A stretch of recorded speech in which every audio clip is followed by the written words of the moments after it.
Hey, what's up guys? So we've been playing an absolute ton of Battlefield 1 and it's got us really down because there's just so much death. Yeah, it's got us thinking about all those other unfortunate soldiers who've just had a really tough time. So here's our top 8. Life for Space Marine Matthew Kane is pretty good in Quake 4 as he goes about storming alien strongholds and turning the Strogg into mints. Here's a squad who are happy to do most of the heavy lifting. Strogg, do your work. And colleagues that say really nice things about him behind his back. Who's the new guy? One certified badass. Just like me and the rest of the Xbox On crew, right? Right guys? Guys? At least that's how it goes down until he's captured by the Macron and they decide to have a little fun. It's at this point that I ask the rest of the team, what's the worst thing that can happen to a Space Marine? Crotch chafing? His armor gets shrunk at the dry cleaners? Putting on his bulky power armor and discovering that he really needs a Good guesses, but no. It's far, far worse. Kane wakes up in a Strogg medical facility where he undergoes Stroggification. What does that involve, you may ask? Not to come over too much like a Blue Peter presenter, but first you need to inject blue goop into the chest. Then you just have to get in there with a big knife. You might want to get an adult to help you at this part. Next, you have to saw off the legs, try and keep it nice and neat across the knees if you can. And finally, you hammer in the new legs and the chest plate, and voila, one new Strogg and one very unhappy Space Marine.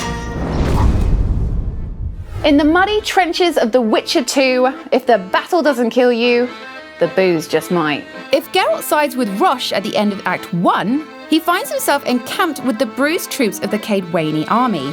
Their war is a stalemate, leaving them to seek adventure in the bottom of a tankard. Odrin! Odrin, the guy they're shouting for, is the life and soul of the party. Or as one poet puts it, drinking without him's like ploughing without a woman.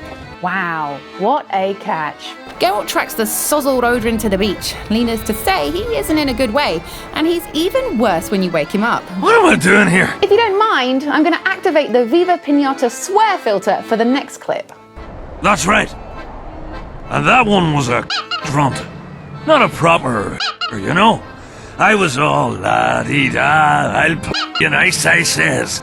And she done scream at me, like a bruxa. What follows is one of Geralt's toughest missions yet as he shepherds Odrin back to camp. You saying I stink?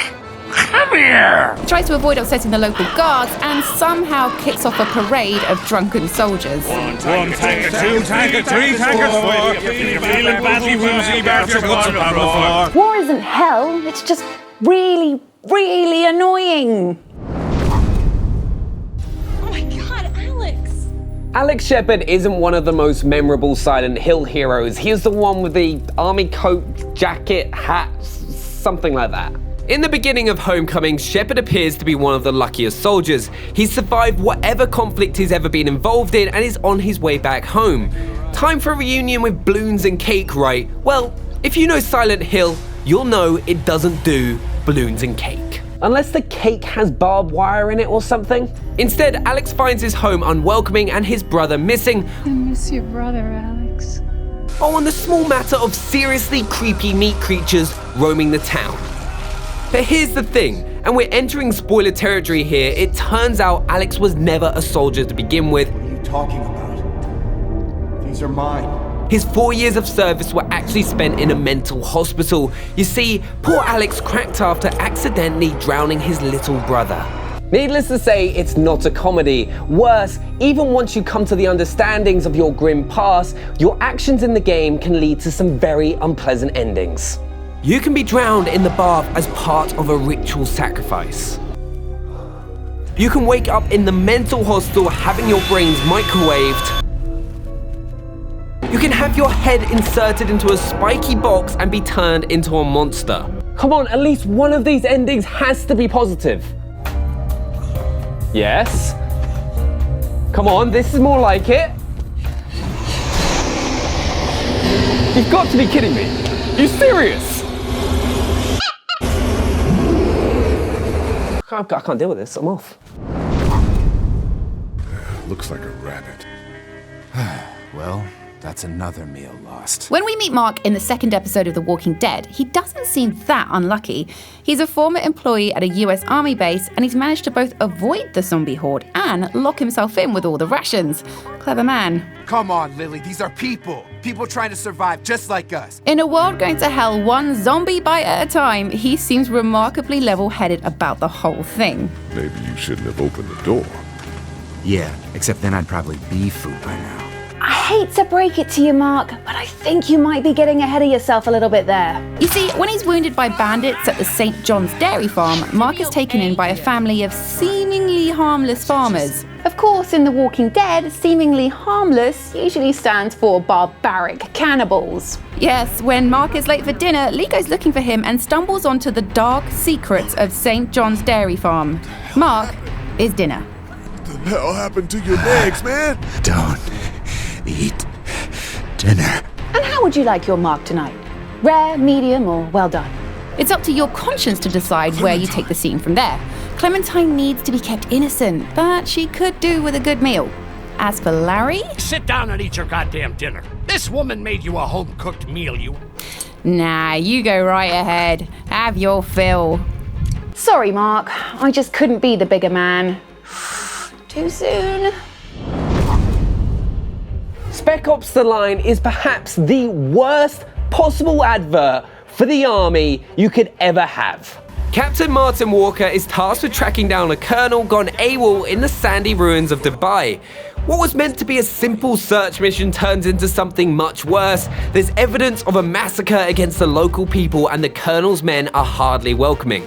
And then there's the small matter of all that sand. That stuff gets everywhere, literally. As Walker and friends push on, their journey gets darker and darker. There are tortured CIA agents, horrific white phosphorus attacks, and moral choices where there are no right answers. Look, I know it sucks, but Gould's vital to our mission. The civvies aren't. You might wonder how a man can take this much carnage. Well, guess what? He can't. When Walker finally catches up with the colonel, he finds that he's already dead. The man he's been chasing is a hallucination he created to help himself deal with the trauma of his own violent actions. I'm here because you can't accept what you've done. It broke you. He's left with one choice: take responsibility for his actions or end it there. I'd offer a silly one-liner or something right about now, but this is just way too depressing. And we're not junkyard hounds. Diamond Dogs.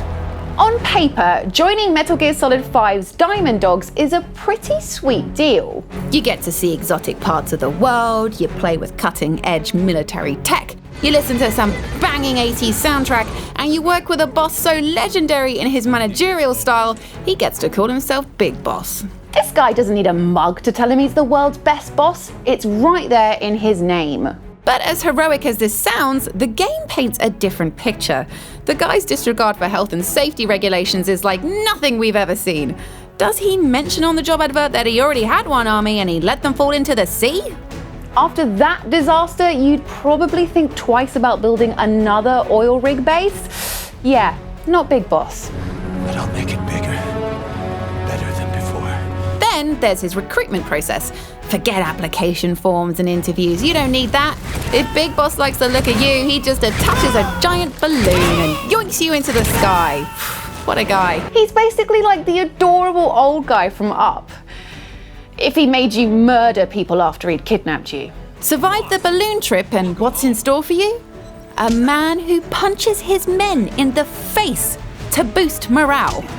A man who gets everyone to wear the stupid logo he designed for their uniform.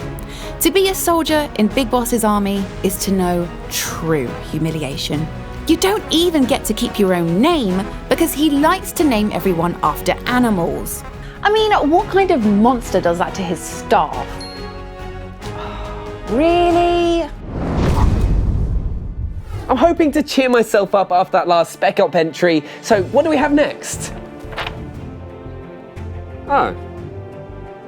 The death of Soap MacTavish. Great. Does Soap MacTavish need any introduction? He's saved the world more times than I've had hot dinners, and he's survived more near-death experiences than I've had cold lunches. But every legend eventually meets their end.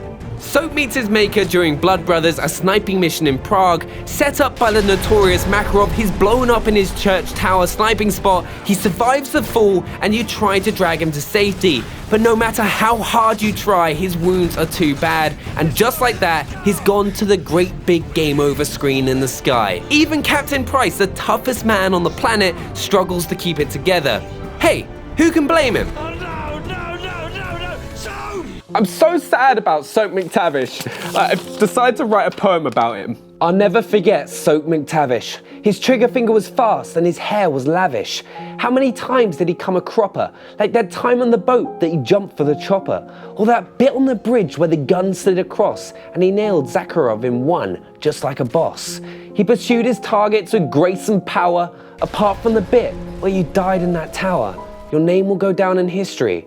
Not bad work for the FNG. What the hell kind of name is Soap, eh? Of course, no list of unfortunate soldiers would be complete without Gears of War's Carmine Brothers. This clan of unfortunate grunts has appeared throughout the series, often on the receiving end of some of the writer's meaner ideas. The tragic tale begins in Gears 1 with Anthony Carmine, the middle brother. He's a little green and starstruck to meet the mighty Marcus Phoenix. I mean, who wouldn't want to meet a war hero? Hey, are you the Marcus Phoenix? Alas, he doesn't live to become a legend himself, as he's shot in his head trying to fix his malfunctioning Lancer. But a bullet in the head is a small mercy compared to his little brother Benjamin. Where's Carmine? In Gears of War 2, he makes it deep into the second act and even manages to avoid a bullet with his name on it. And then he gets eaten by a giant worm. Carmine! Don't worry, it gets worse. Delta Team are swallowed themselves and manage to track down their ill-fated friend inside the worm. But it's another of those frying pan fire moments, and he's attacked by intestinal parasites and half dissolved by stomach acid. Tell my brothers, tell them I love them. On the bright side, at least Anthony could have an open casket. Hey Carmine, you alright? You're awfully quiet.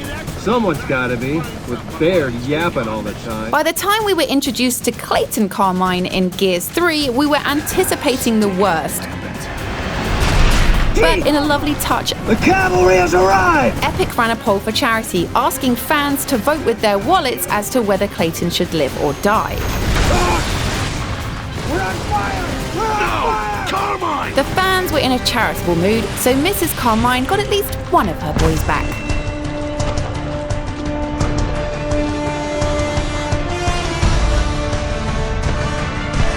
Now only one question remains.